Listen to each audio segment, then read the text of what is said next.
এ পৃথিবীতে যত মানুষের সাথে আপনার পরিচয় ছিল সবার সাথে দেখা হবে কিয়ামতে।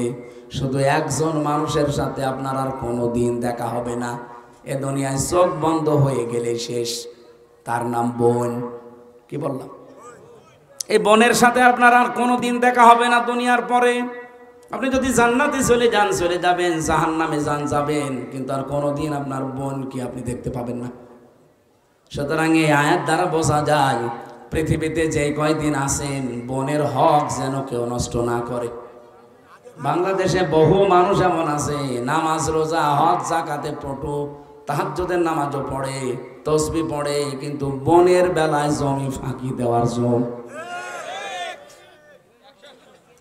যারা এটা ফাঁকি দিয়েছেন তারা ভুল করছেন, যেহেতু ওর সাথে আর কোনো দিন আপনার সাক্ষাৎ হবে না, দেখা হবে না। দুনিয়ায় যে কয়দিন আছে তার অধিকার যেন নষ্ট না হয়, এটা ঠিক।